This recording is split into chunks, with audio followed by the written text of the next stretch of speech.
Kota Bharatiya Janata party द्वारा हर घर तिरंगा भव्य तिरंगा यात्रा का आयोजन किया गया, जिसमें प्रभारी पूर्व मंत्री प्रभुलाल सैनी, कोटा दक्षिण के विधायक श्री संदीप शर्मा और गणमान्य नागरिक शामिल हुए। बताते चलें कि भारतीय जनता पार्टी के 14 मंडल हैं। 14 मंडल से अलग अलग रैली निकाली और शहीद स्मारक पर यह रैली एक सभा में तब्दील हो गई। सर्वप्रथम छाया चित्र पर माल्यार्पण किया गया। उसके बाद 70 फीट का ये तिरंगा आप जो देख रहे हैं, ये तिरंगा अतिथियों के द्वारा पंडाल में लहराया गया। भारत की आन बान शान का प्रतीक तिरंगा झंडा आप देख रहे हैं। भीम न्यूज़ इंडिया की रिपोर्ट, हमारे संवाददाता ओम प्रकाश मेघवाल के कैमरे से ये आज कैद की गई तस्वीरें हैं। शानदार आयोजन था। बताते चलें कि इस आयोजन में जितने पुरुष थे उससे अधिक संख्या में महिलाएं शामिल हो जाएगा तो ठीक रहेगा। आप देख रहे हैं बड़ी संख्या में महिलाएं भी इस कार्यक्रम में शामिल थीं।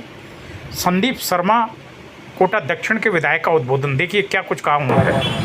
सभी के मन में एक उमंग होती है, क्योंकि वो दिन है जो आज 15 अगस्त 1947 से पूर्व जब देश गुलाम था, तो इस भारत माँ की आजादी के लिए बहुत सारे भारत माँ के लालों ने अपने आप को कुर्बान कर दिया था, बलिदान कर दिया था, उत्सर्ग कर दिया था, न्यौछावर कर गए थे भारत माँ के लिए। 15 अगस्त के दिन, स्वतंत्रता दिवस के दिन हम उन्हें याद करते हैं। और आज जिस तरीके से अभी राकेश जी जैन साहब बता रहे हैं, पिछले 10 वर्षों के अंदर हमने उन सभी लक्ष्यों को पूरा किया है और आज विश्व की बड़ी शक्ति के रूप में भारत देश को देखा जा रहा है। कई सारी ऐसी उपलब्धियां इन 10 वर्षों के हमने माननीय प्रधानमंत्री नरेंद्र मोदी जी के नेतृत्व में हमने प्राप्त करके दिखाया है, जबकि हम पूरे विश्व में अपेक्षा की नजरों से पूरा विश्व हमको देखने लगा। सेना में हम मजबूत हुए हैं।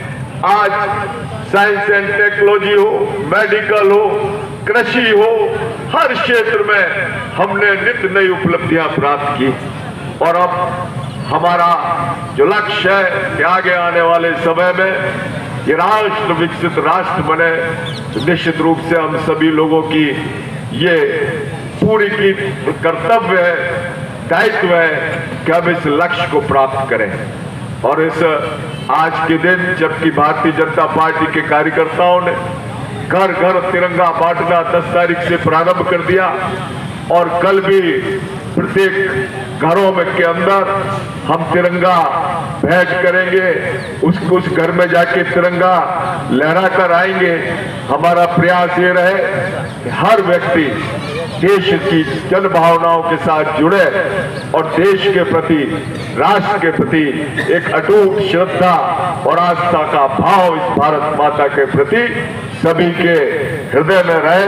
मैं आज इस अवसर पर, हालांकि मैं जानता हूं कि इन कार्यकर्ताओं ने 15 अगस्त के पूर्व हमारे माननीय लोकसभा अध्यक्ष जी भी राकेश जी बता रहे थे, हमने बड़ी बड़ी रैलियां निकाली है और आज भी सभी उत्साह के साथ, जोश के साथ इस त्रिवेणी संगम में शामिल हुए हैं। मैं आज सभी को बहुत बहुत शुभकामनाएं देता हूं। बहुत बहुत धन्यवाद।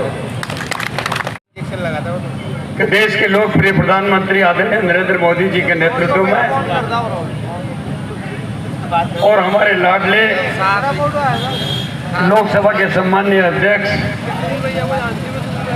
आदरणीय ओम प्रकाश जी बिड़ला जी के नेतृत्व में पूरे देश में घर घर तिरंगा रैली और अभियान के रूप में आज मनाया जा रहा है। मेरे बंधुओं, मुझे ज्यादा नहीं कहना, एक मैं निवेदन आपसे करना चाहूँगा। हमारे गैर भाजपा जो पार्टी है, इन्हें हर बार तकलीफ होती है जब राम मंदिर बनाओ तो वो तकलीफ है। यदि राष्ट्रभक्ति का कोई काम हो, तिरंगा रैली हो, उसकी भी उनको तकलीफ है। मैं कहना चाहूँगा आपके माध्यम से, मंच से, सामाजिक समरसता के कामों में राष्ट्रीय हित को ध्यान में रखते हुए विरोध के बजाय चुप रहना भी एक राष्ट्र के हित में काम होता है। आम जनता समझ चुकी है इनको, और जिस प्रकार से राष्ट्र विरोधी लोगों के लिए ये हमारी कांग्रेस पार्टी अनर्गल वक्तव्य देते हैं, संसद का समय बर्बाद करते हैं, देश की जनता को गुमराह करने का काम करते हैं, ईश्वर ने सद्बुद्धि दे ताकि विकास की मुख्य धारा में जुड़ के सब हम आगे बढ़ सकें। तिरंगा रैली ये कोई भारतीय जनता पार्टी की रैली नहीं है। इसमें सारे राजनीतिक दल के लोग उस सिंदूर की घटना को, उस सिंदूर ऑपरेशन को, आप कल्पना करेंगे, आंख मीच के सो को सिंदूर की परिभाषा को समझो। सिंदूर हमारे देश की परंपरा है।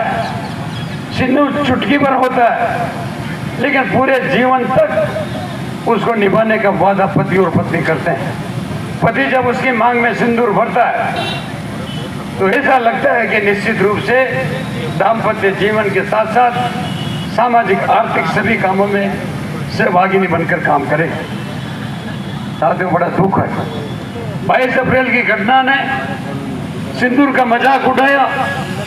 कई लोगों को, हमारे को शहीद होना पड़ा, आतंकियों के मंसूबे पूरे नहीं हुए, लेकिन हमारे देश को क्षति हुई, नुकसान हुआ। उन बहनों को नुकसान हुआ या उनका सिंदूर जो उजड़ा है, उनकी आत्मा से पूछो, हमारी कोई बहन होगी, हमारा कोई जो भी रिश्ता होगा, लेकिन ये घटना थी। ऑपरेशन सिंदूर माननीय मोदी जी का एक दृढ़ संकल्प था, और संकल्प ये था कि जो हमें छेड़ेगा हम उसको नहीं छोड़ेंगे, घर में जाके मारेंगे। और ये भारतीय जनता पार्टी का शुरू से इतिहास रहा है। और कहा है, जीवन पुष्प चढ़ा चरणों में, मातृभूमि से मांगू ये वर, तेरा वैभव अमर रहे, माँ हम दिन चार रहे न रहे। ये भारतीय जनता पार्टी कार्यकर्ता का एक संकल्प है। उसी संकल्प को दोहराते हुए ऑपरेशन सिंदूर जो हुआ उसका बदला 4 दिन में लिया। सारी विदेशी ताकतें और पाकिस्तान चुप रहा, लेकिन भारत ने, माननीय प्रधानमंत्री जी ने, हमारी सेना ने उसका बदला लेने का काम किया है। आज मुझे कहते हुए ऐसा लगता है कि माता शक्ति हमारे यहाँ विराजमान है, बैठी हुई है। हमें कल्पना करें, तिरंगा अभी संदीप जी ने कहा 1947 में लहराया गया। आपने जानते हैं सब, तिरंगा का मतलब है 3 रंग वाला तिरंगा। पहला रंग हमें संकेत देता कि देश के प्रति केसरिया रंग शक्ति का प्रतीक देता, हमको शक्ति से बने। बीच का शांति का प्रतीक है, और नीचे है एक पेड़ माँ के नाम वाला हरित राजस्थान, हरित हिंदुस्तान का कलर है।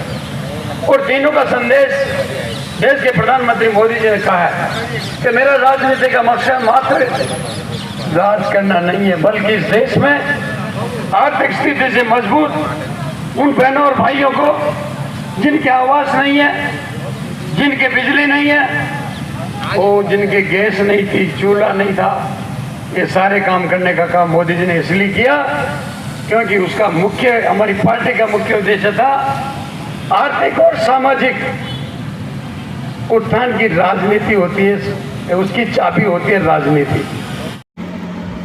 आप देख रहे थे भीम न्यूज इंडिया। यदि आपको हमारे द्वारा दिखाई गई खबरें पसंद है तो प्लीज़ हमारे चैनल को यूट्यूब पर सब्सक्राइब कीजिए, लाइक कीजिए, शेयर कीजिए, कमेंट्स कीजिए। आने वाले नोटिफिकेशन के लिए बेल आइकन का बटन दबाना ना भूलें। भीम न्यूज इंडिया के फेसबुक पेज को भी आप फॉलो कर सकते हैं। न्यूज़ अपडेट के लिए बने रहिए हमारे साथ, देखते रहिए आपका अपना लोकप्रिय चैनल भीम न्यूज इंडिया। आपका बहुत बहुत धन्यवाद।